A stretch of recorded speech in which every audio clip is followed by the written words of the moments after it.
Empezaremos entonces, en esta noche veremos los estándares de arquitectura web. Empezaremos viendo lo que tenemos como agenda. Quiero decirles que veremos todo desde el aspecto del diseño, porque nuestra siguiente ponencia es la estructura web, ¿sí? Del diseño visual, ¿sí? No vamos a entrar a la arquitectura cliente-servidor o la arquitectura del lado del servidor, ¿sí? Y luego le explicaremos por qué.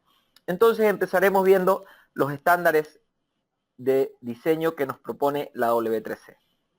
¿Qué es la W3C? La W3C es el World Wide Web Consultorium, es la empresa encargada, no es la empresa, es un grupo, ¿sí?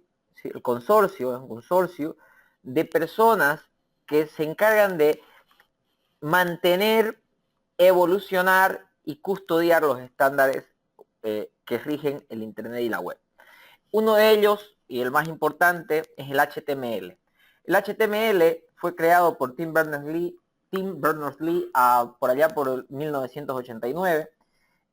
Junto con la web nació. Desde el 91 hasta el 2004 ha sido propiedad o ha sido desarrollado y custodiado por la W3C. ¿Sí? A partir del 2004, ¿sí? Lo agarra otro consorcio responsable que es la WHWG, Web Hypertext Application Technology Working Group, ¿ya? Que ese grupo se encarga ahora de evolucionar, desarrollar los cambios al lenguaje.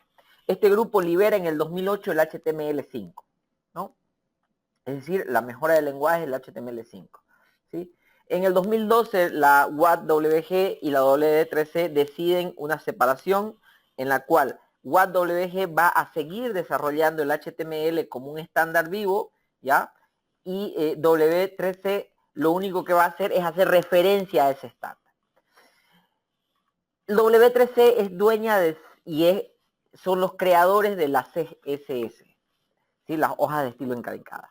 Y estos dos tienen relación porque el HTML ahora, el HTML5 está enfocado a la estructura, a la semántica de la página web, y la CSS está enfocada al estilo.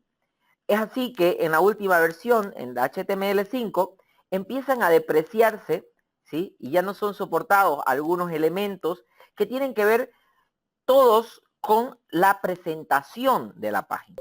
Es decir, ya no hay los elementos font, los elementos de estructura de alineación y los elementos frames, ¿sí?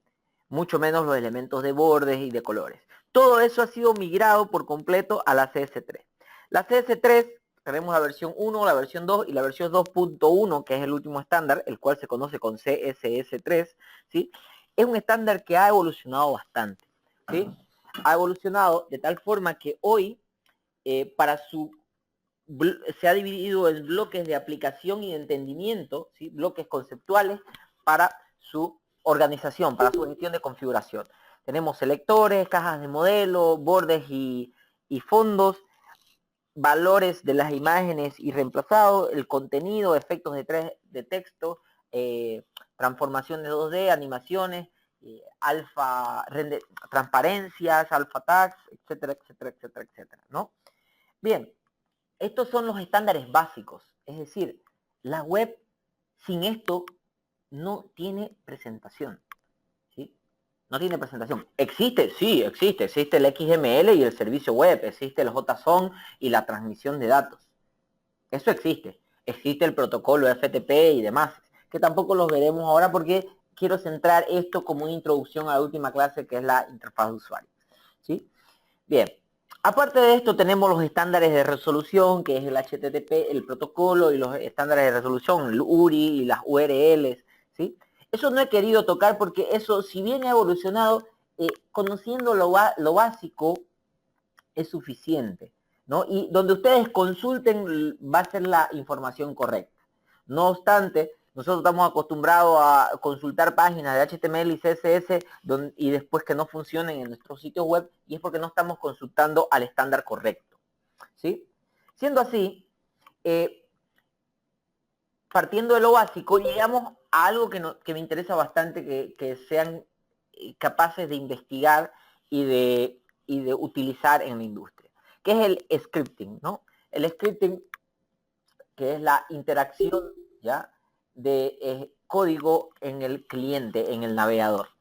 El scripting está dado por un lenguaje de interpretado que es el JavaScript, el más conocido, existen otros. El JavaScript, que es desarrollado por ECMA, de hecho es el ECMAScript International, y que sigue siendo propiedad de ellos. Ellos tienen la sintaxis, ¿ya?, y la declaración del lenguaje. El comportamiento del navegador y de algunos atributos y funcionalidades del sistema operativo están dados en un estándar regido también por la W3C, que es el DOM, ¿sí? Entonces, mediante sentencias JavaScript yo puedo acceder a funciones escritas en el lenguaje JavaScript que están definidas en el DOM, ¿no?, para interactuar con el cliente. Eso de forma básica. Existen estándares, mejor dicho, existen marcos de trabajo, perdón, un poco más avanzados. El caso de jQuery, Angular y Bootstrap. jQuery, ¿sí?, es uno de los marcos de trabajo de lenguaje en el cliente y que permite y tiene sentencias para realizar comunicación asíncrona con JSON más utilizados. Ha tenido muchos sabores. En un principio era algo difícil de utilizar, muy poco conocido. Luego, debido a la penetración que tuvo y a la mejora de su gestión del conocimiento a través de su sitio web, se volvió más popular. Se volvió tan popular que ahora mismo tiene un poco de problemas, nos brinda un poco de problemas, porque por ejemplo yo he comprado una aplicación, DocuSign, para firma de documentos digitales, que se utiliza en Estados Unidos como, o sea, es válido allá las firmas digitales a nivel legal, y viene embebido el jQuery 1.4. Lo que pasa es que yo tengo en mi sitio web un jQuery 1.8, que le mandé a desarrollar unos widgets con un proveedor de Uruguay. Y mis proveedores locales, los tipos estos también adelantados, me han desarrollado 2 widgets con jQuery 2.1. Entonces, ahora mismo estoy odiando a jQuery, a los de DocuSign, odio a los desarrolladores de Uruguay y a los desarrolladores de Bolivia, ¿sí? Porque tengo que buscar cómo convivir con esos 3 estándares, quizás en 2 navegaciones de páginas, ¿no? Pero bueno, ya buscaremos la solución, seguro que va a existir, ¿sí? jQuery accede al HTML, accede al CSS. Angular y Bootstrap van un poco más allá, ¿sí? Angular permite, por ejemplo, la interacción con las APIs de Google y te brinda widgets, al igual que Bootstrap, widgets ya que tienen CSS, HTML integrado, es decir, ya te dan el componente con ciertas funcionalidades para que se conecte a un conjunto de datos, pues, ¿no? Obviamente necesitan un poco de investigación, ¿sí? De acuerdo a las características de las personas que investiguen sobre esto, van a saber si el sabor es amargo o es dulce en el camino de la curva de aprendizaje. Del mismo modo, los gráficos han evolucionado en la web. Tenemos el Portal Network Graphics, ¿sí?, el PNG, que es un avance tremendo, ¿ya?, en gráficos con transparencia y de alta calidad con bajo peso, ¿sí? Es una locura subir un archivo TIFF o un archivo BMP ahora mismo a la web, ¿no? No porque las velocidades no lo permitan, al contrario, las velocidades nos permiten hacerlo. Pero pensemos en el mundo móvil. El mundo móvil también utiliza aplicaciones web, no aplicaciones móviles, estoy hablando de aplicaciones web.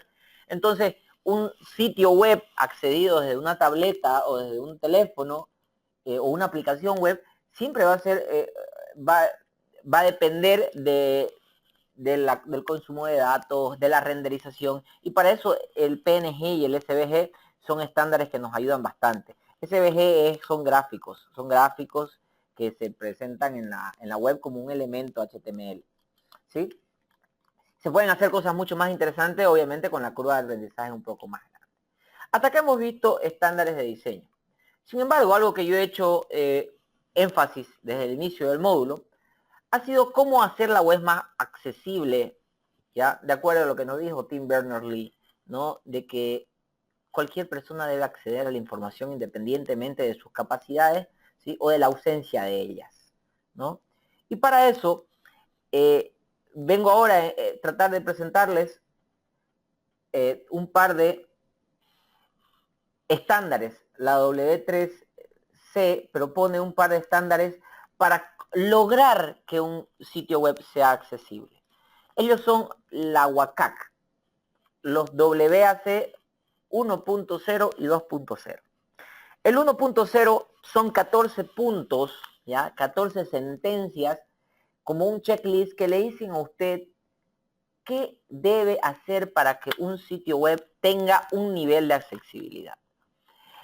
El grupo que forma parte del desarrollo de estos estándares, de los WCAG, es el WAI, que es la Web Accessibility Initiative, ¿no? La iniciativa de accesibilidad web, la cual califica tu página web, tu sitio web, ¿sí? Con un nivel que puede ser A, AA o AAA, como las pilas, ¿sí?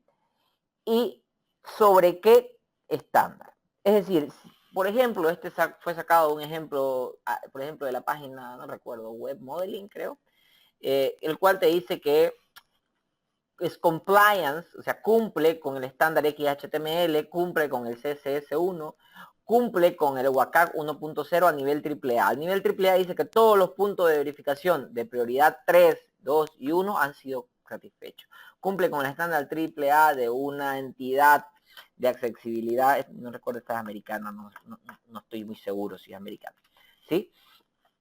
Entonces, nosotros podríamos decir que se debe y se puede construir páginas web PUR, por sus siglas en inglés. Es decir, perceptibles, operables, entendibles y robustas, understandable, ¿ya?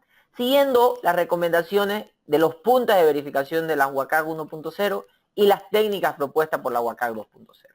No las he enumerado acá, las he puesto acá, porque sería muy demagogo de mi parte ponerme a leer las sentencias, porque son tan claras las sentencias, lo que debe usted hacer o lo que debe analizar en sus elementos de HTML que está incrustando en su sitio, y qué debe cumplir y qué no debe cumplir, ¿sí?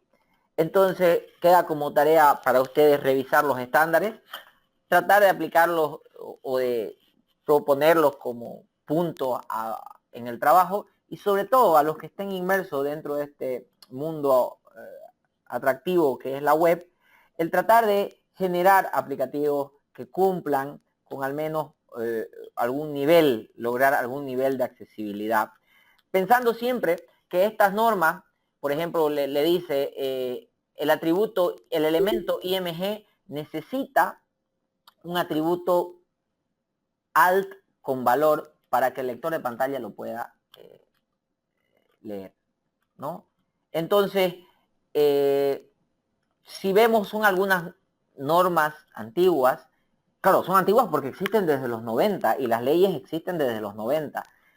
Y seguramente se están desarrollando nuevos estándares para las nuevas tecnologías de la web enriquecida, ¿sí? Como el WAI ARIA, que es la iniciativa web para aplicaciones ricas de Internet, ¿no? La WAI-RIA, ¿sí? Todo eso ustedes lo van a poder encontrar en la literatura, y no hay más literatura para accesibilidad que el sitio de la W3C, el w3.org,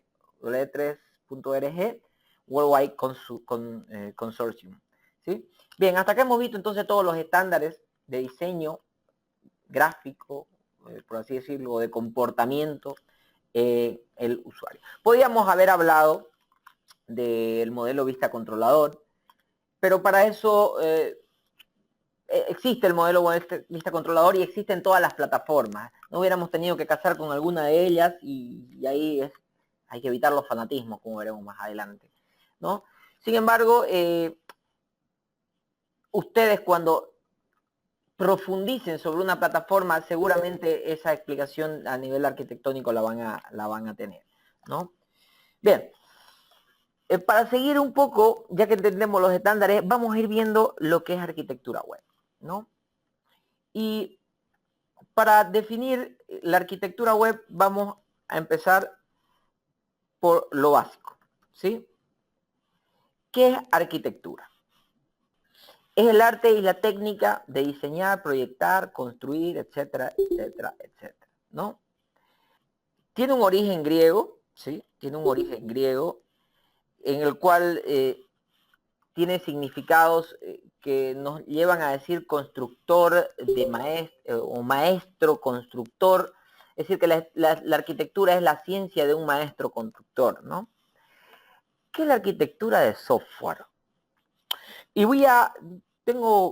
yo cuando doy la clase de arquitectura pongo unas 5 o 6 definiciones de distintos artículos o libros web, ¿ya? Libros que proponen las definiciones. Y me quedo para la arquitectura en la ingeniería web con estas dos. Un paper de Barry Bond, ¿ya? Donde dice un sistema, la arquitectura de un sistema de software engloba una colección de componentes del software y componentes del sistema, conexiones de software y de sistema y restricciones de software y de sistemas, ¿ya? Que interactúan entre sí. Una colección de necesidades de los stakeholders.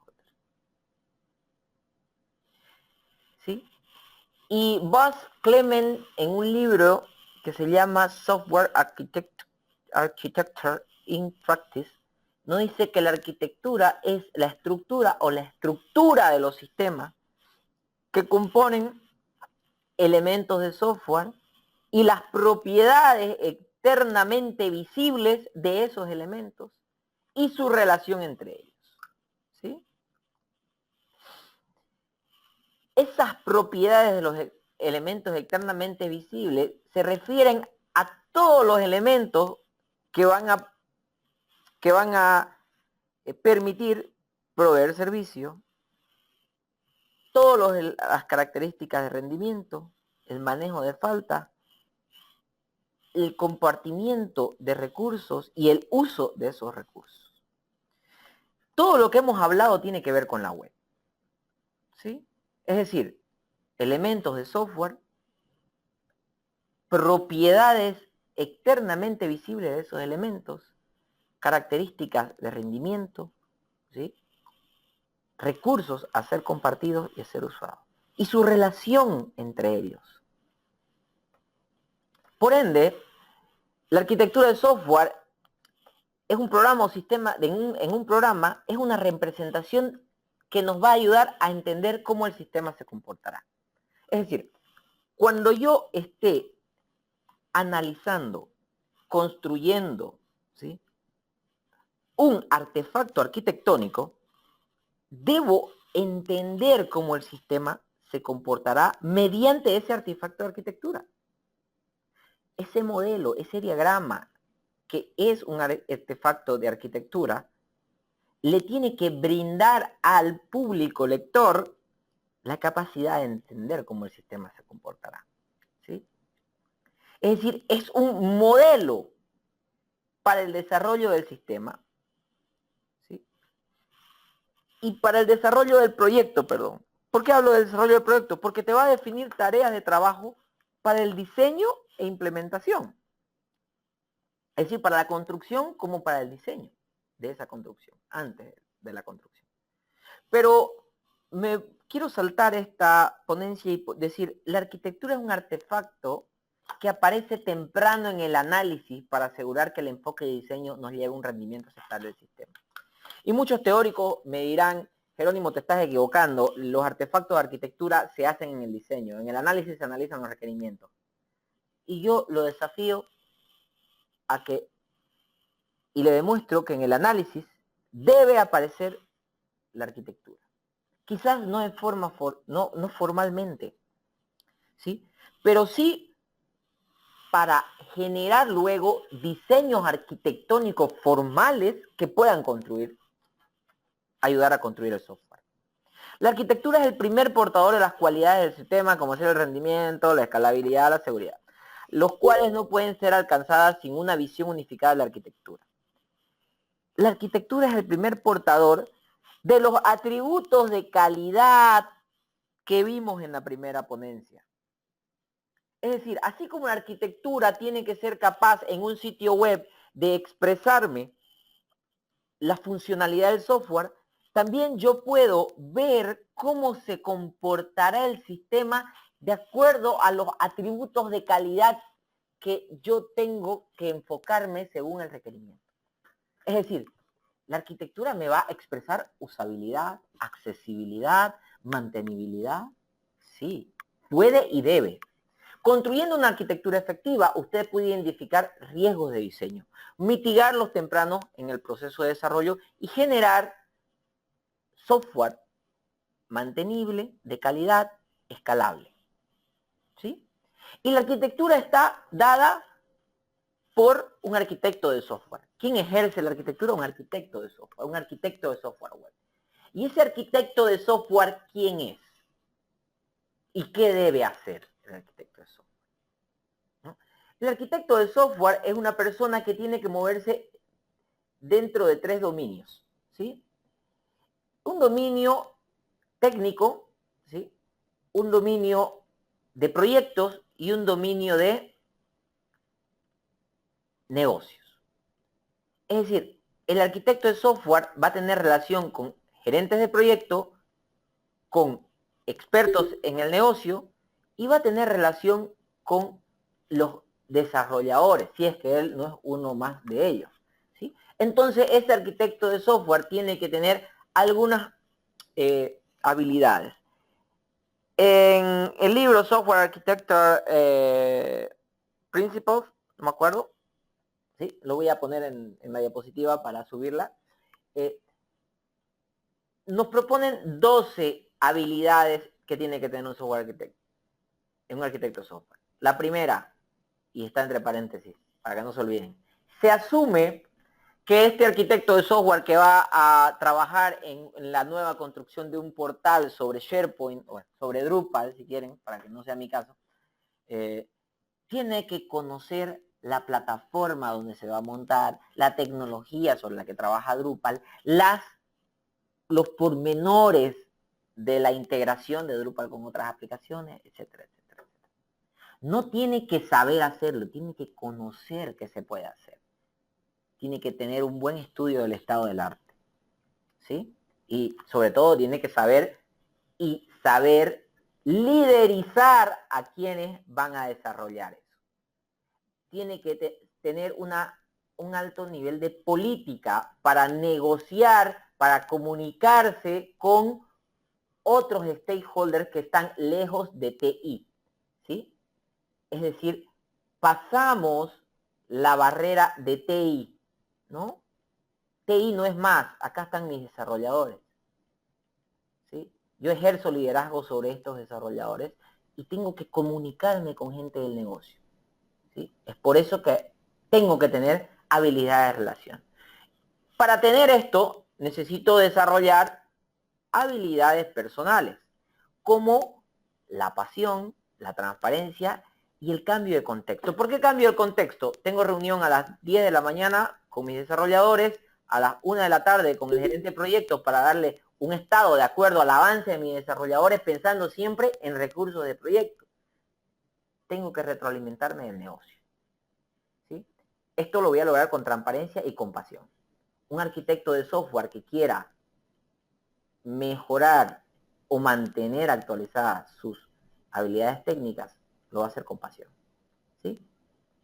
Y estas dos y estas tres nos van a dar habilidades de negocio. Pragmatismo, visión, conocimiento del negocio y algo sin lo cual no podemos ser arquitectos, ¿sí? Sin innovación no existe arquitectura, ¿sí? Una persona innovadora, ¿sí? Es una persona que puede liderizar cambios y transformaciones técnicas de acuerdo a una visión de negocio. Y no por nada Ernst Young, Pricewaterhouse, KPMG están hablando ahora mismo de la transformación digital. Empresa que no está en una transformación digital está en el pasado, ¿sí? La transformación digital es el boom desde el 2010 hasta esta época. Todas las empresas se están transformando digitalmente. ¿Una panadería puede tener una transformación digital? Sí. Hágale un sitio web de pedido, hágale una aplicación web de reserva, hágale un sistema de pago, ¿sí? Hágale la presencia en la web. Digitalice. No estamos hablando de que la panadería haga pan digitalmente, sino que la transformación digital va en la gestión del negocio, ¿sí? Y la gestión del negocio es cada vez más web y más ubicua. Aparte de esas habilidades, del software architect, vamos a tener unas habilidades técnicas, una pirámide. Partiendo del proyecto, un arquitecto nunca va a dejar de ser un programador, pero se va a convertir en un gerente de proyecto de software, de gerente de proyecto de software web. Ese cargo es peligroso, ¿no? Tenemos que aprender a gestionar, tenemos que aprender a conceptualizar, ¿no? A dejar un poco nuestro tecnicismo, a descubrir, y esta habilidad está casada con esta de acá, ¿sí? A generar partnerships con ciertas proxies en el negocio, ¿ve que soy técnico? ¿Sí? Con ciertos nexos en el negocio. Sobre todo a estimar.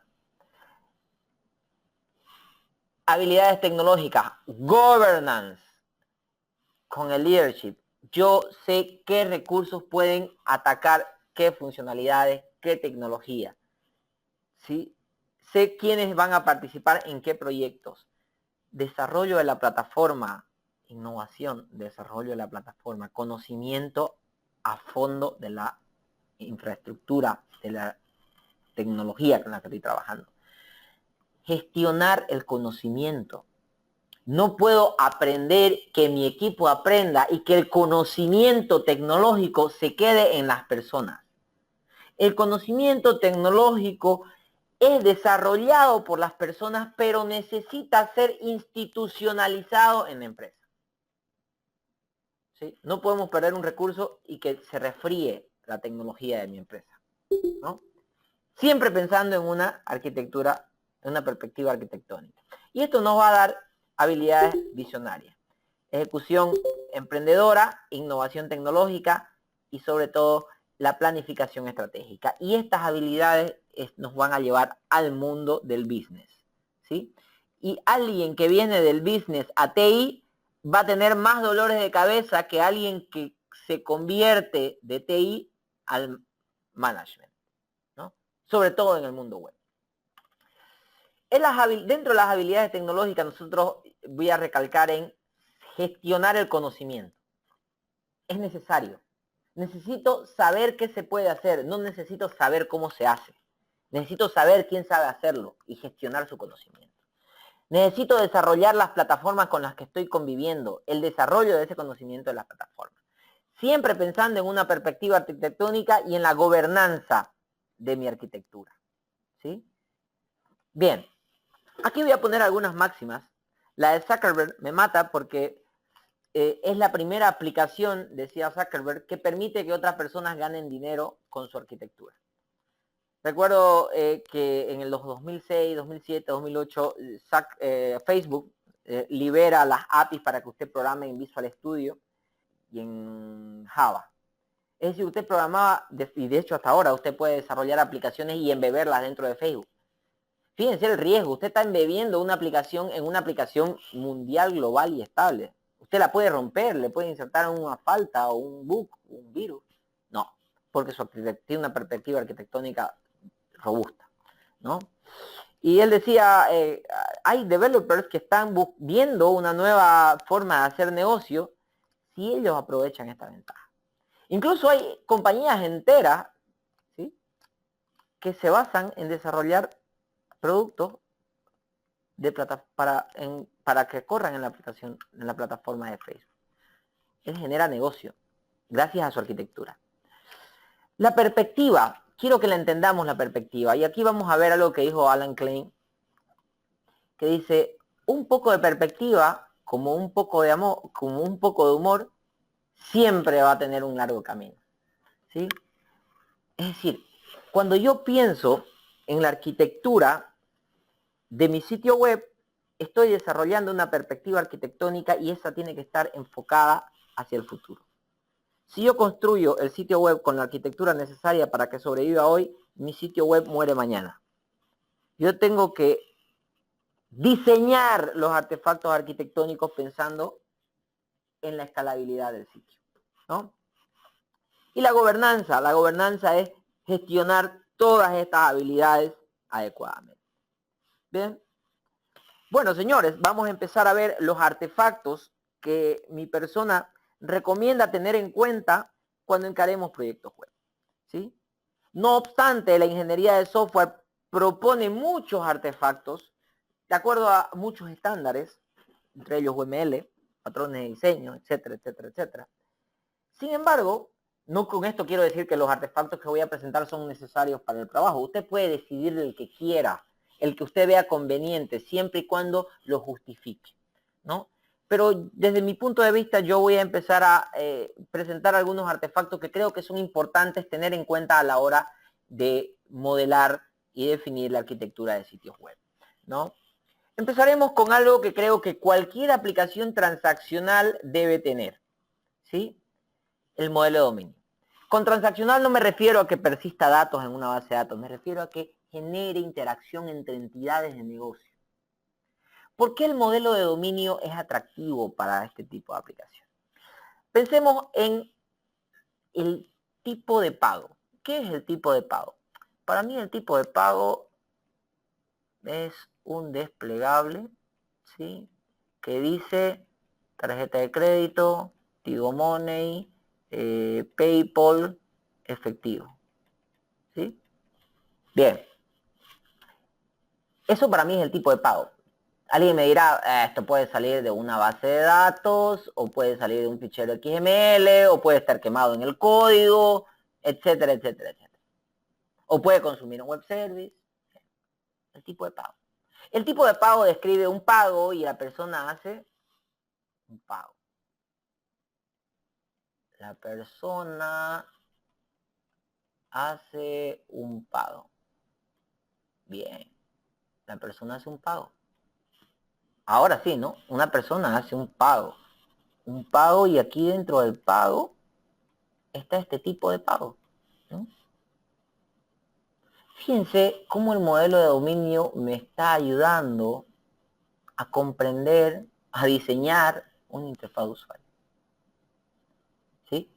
Pero la persona también realiza una orden. La persona realiza una orden. Por aquí hay un menú, aquí va a haber un menú orden. Y que este me va a llevar a otra página, que va a ser la página de orden, ¿sí?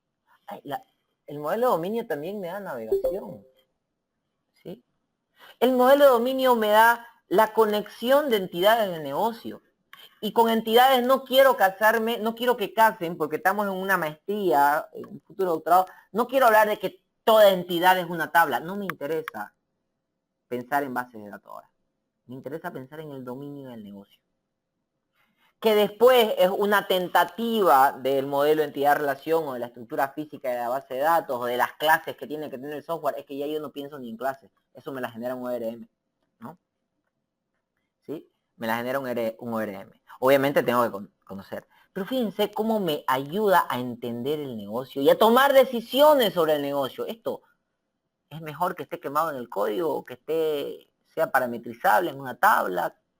¿Cuál es la mejor forma? ¿Cuál es la mejor forma? ¿Quién me dice cuál es la mejor forma? ¿Saben cuál es la mejor forma? La que se adecue mejor a tu contexto de solución, de acuerdo a tus recursos, a tu tiempo y a tus objetivos del negocio. No me pueden decir que un web service o que una base de datos o quemarlo en el código es la mejor forma. Obviamente, la forma más mantenible, y alguien levantará la mano y me dirá, Jerónimo, no podés decir la mejor forma. La mejor forma es hablar de un requerimiento ambiguo. Muy bien. ¿Cuál es la forma más mantenible? ¿Cuál es la forma más ágil? Quemarlo, ¿no? ¿Cuál es la forma más mantenible? Buscar una estructura que se conecte, la más segura, una base de datos. Bueno, fíjense las ventajas de generar un modelo de dominio. De algo tan tradicional, cultural, formal de la ingeniería de software, vamos a irnos a algo totalmente desubicado, ¿sí? Pero demasiado útil y demasiado utilizado por quien les habla. El Freeform Diagram el diagrama de forma libre es uno de los más comunes y es uno de los más útiles. ¿Ya? Lo propone The Object Primer Third Edition del libro Agile Model Driven Development with UML 2.0. Lo que pasa es que no es oficial. Pero analicemos qué tiene un Freeform Diagram. Tiene la conexión entre objetos, un web server, un firewall, o conjunto de objetos, un bus de colas, un bus de servicios, ¿sí? Conjunto de objetos que tienen conceptualización. En este ejemplo estamos presentando un diagrama de 3 capas que podría ser un modelo de diagrama de componentes, ¿no? O nodos. Podemos hacer un diagrama de navegación, un diagrama de actividad, un BPMN, ¿sí? Que tenga base de datos en el BPMN, por ejemplo. ¿Sí? Bien, ¿por qué nos ayuda esto? Las pizarras y el papel vienen bien para hacer estos diagramas.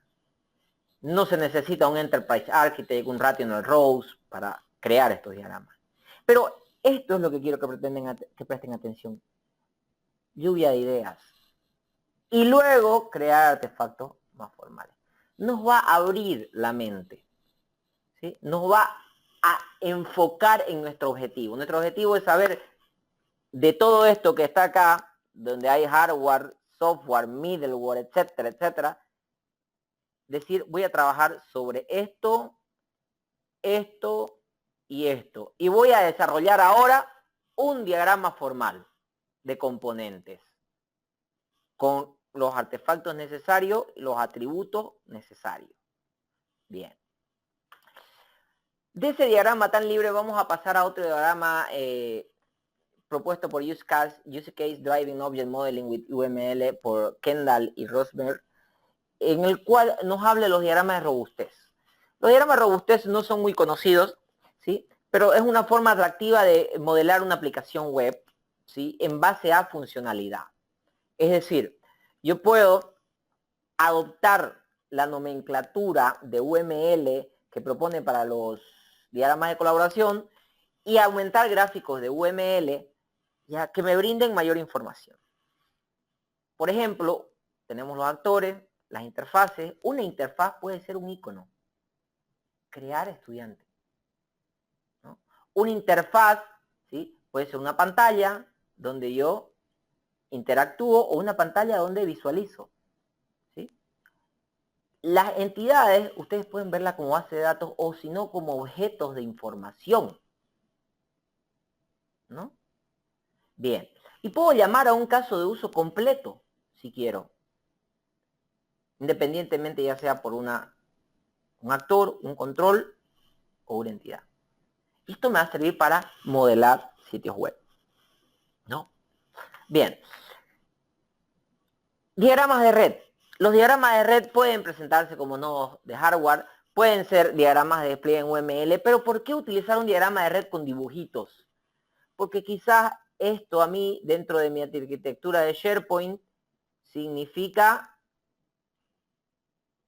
servidores que tienen que tener un IP, que tienen que tener un DNS, que tienen que tener ciertas características. ¿Sí? Porque voy a necesitar distintas bases de datos. ¿Sí? Porque voy a necesitar pasarelas de pago. ¿Sí? Porque mi aplicación tiene que ser responsiva. Fíjense que este no es un diagrama formal, de hecho es sacado del mundo de la infraestructura, ¿sí? Sin embargo nos da valor, y mucho más valor si nosotros ponemos atributos que nos ayuden a entender qué es lo que queremos representar. ¿Sí? Y yéndonos más formales, vamos a los prototipos de interfaz de usuario. Los prototipos de interfaz de usuario nacen en la captura de requerimientos. No obstante, se deben formalizar un poco más a aquellos que nos den valor en la lista, a aquellos que nos den valor en la arquitectura. Les voy a tomar asistencia a todos, no se preocupen, y no hay problema de eso. Estoy consciente de que tengo que retirarme a las 9, ¿no? Y que voy a perjudicar, entonces, por eso estoy tratando de grabar esta presentación para que sea la más completa, ¿sí? Los prototipos de interfaz de usuario, para ser un poco más formal, deberían tomar muchos patrones, como el de Gutenberg o Gutenberg, no recuerdo bien el apellido de esta persona, Gutenberg, ¿sí? Podemos tomar el patrón F, el Golden Triangle o el Z, ¿sí? Según los análisis de psicología, ¿sí? Por ejemplo, el patrón de triángulo te dice que la información ya debería partir siempre, iniciar de este triángulo, ¿no? El patrón F te dice que la información con mayor debe estar organizada en una estructura donde se vaya disgregando desde arriba hacia abajo, ¿sí? Los conceptos más amplios acá, los más destilados por acá, ¿sí? Y sobre todo los conceptos más llamativos acá. Luego podemos hablar de el tipo de lectura occidental, ¿sí?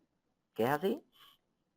Que variaría si estuviéramos desarrollando para un sitio web en China, porque su esquema de ellos es así, ¿cierto?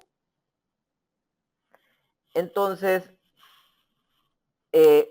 tenemos que tomar en cuenta a la hora de nuestro diseño web estos patrones. ¿Por qué? Porque psicológicamente van a afectar a la percepción del usuario. Pero bueno, una vez tenemos diseñado el prototipo de interfaz web, ¿a qué nos ayuda dentro de la arquitectura? Veamos. Yo aquí tengo un solicitante, y tengo un enlace. ¿Qué hace este enlace? Seguramente me llevará a una página donde yo pondré esto, este y este dato. Y esta página, ¿a dónde más puedo ir? ¿Será que puedo volver acá? ¿Va a ser un pop-up? ¿Qué va a hacer? Y este siguiente, ¿a dónde me lleva? ¿Sí? Esto de acá, si no existe este cargo, ¿podré darle de alta un nuevo cargo? Y fíjense que como medio de exploración me va a dar algunas pautas, pero rápidamente me voy a empantanar. Y para liberarme de ese empantanamiento, yo voy a necesitar un flujo de interfaz de usuario. Y los diagramas de usuario, los diagramas de interfaz de usuario de flujo, también llamados guiones gráficos, etcétera, etcétera, todo lo que dice aquí, le permite modelar relaciones de alto nivel entre entidades, ¿no? Relaciones entre entidades. Veamos esto. La pantalla desktop, que es una entidad, tiene un icono que me representa una relación y me lleva a otro formulario. La pantalla tiene dos controles de búsqueda, ¿sí? Que se acceden mediante icono. Estos controles pertenecen a esta pantalla, ¿sí? Yo me la imagino la pantalla así, bien, tiene un icono para crear estudiantes y tiene un control de búsqueda por aquí y otro control de búsqueda por acá, ¿no? ¿No? Y cuando yo busco por estudiante, por seminario, me sale una lista y yo tengo un iconito que me lleva a la pantalla de seminario o a la pantalla de estudiante. ¿Sí? Entonces, estos diagramas me están modelando, gracias a la interfaz de usuario, la navegación. Y obviamente, si ya tengo esto, puedo pasar a diagramas de navegación más formales y modelar mi diagrama de navegación. Pero tengo tres opciones para modelar diagramas de navegación. Mapear el contenido del sitio. ¿Qué contiene el sitio? ¿Sí? Acá voy a ver software, video, audio, solución, página, login, eso contiene. La estructura de navegación, de aquí me voy a esta página, de aquí me voy a la página de soporte, de la página de soporte puedo mandar un mail, de la página de soporte puedo irme a esta página. ¿Sí? Y la arquitectura del sitio. Tiene una página principal, tiene un menú, tiene este conjunto de páginas, páginas que se van a desarrollar en el futuro, páginas que se van a desarrollar en el futuro y páginas de último nivel que se van a desarrollar en el futuro. Yo puedo mezclar los tres, sí, seguro que sí. Yo decido cuál es el objetivo de mi diagrama de navegación. Hacer un web map, perfecto, señores. Hacer un web map y aparte, en cada icono, en cada objeto, en cada nodo del web map, decir, aquí va a haber audio, aquí va a haber video, ¿sí? Aquí va a haber un form, arquitectura y estructura. usted tiene las habilidades. Esto lo pueden hacer en Creately, en Design, no recuerdo, en Mockups, etcétera, etcétera, etcétera. ¿Por qué necesito hacer esto? Mi pregunta es, ¿por qué usted no lo haría? Si esto da valor. Le da valor al desarrollador, le da valor al arquitecto, le da valor al capturador de requerimientos, le da valor al cliente. Le da valor al de mantenimiento. Mi pregunta a usted, ¿por qué no lo haría? Porque me toma mucho tiempo. Hay herramientas que ya lo generan, ¿no? Entonces, yo los invito a hacer un estudio de estado del arte de las distintas herramientas que nos propone la industria y la comunidad científica para el diseño de arquitectura web. Conclusiones, señores, para ir terminando, ya diríamos que hay que conocer los distintos estándares para la representación, no sabérnoslo al dedillo, conocerlos para la representación, construcción, alojamiento y diseño de la estructura de la información. ¿Qué es eso la arquitectura? Estructurar la información. ¿Sí?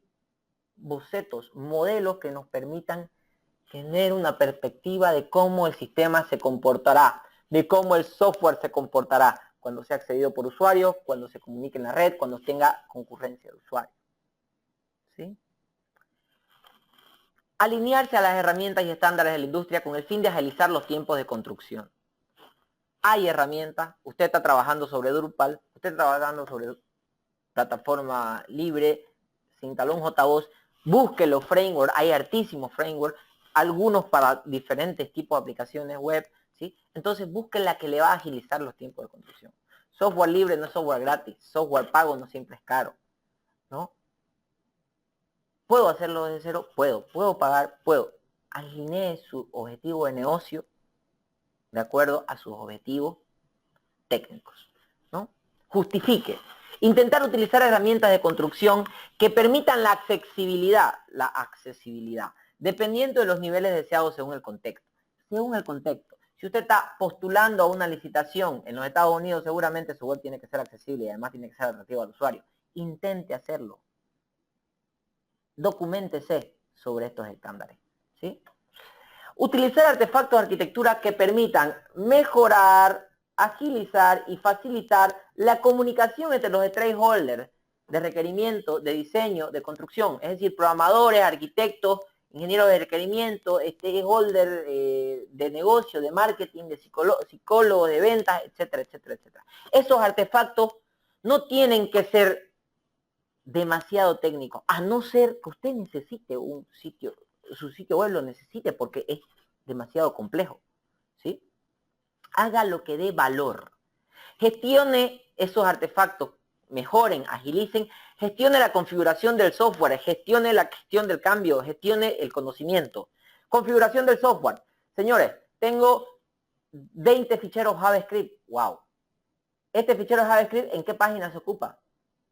Mejor sería buscar qué entidad, la entidad cliente. Ok, ¿cuántas páginas se relacionan con la entidad cliente? A ver, tengo X, Y, Z página. Ok, esta página tiene tantos webpart y este webpart tiene este fichero JavaScript que apunta al jQuery 1.4, este otro.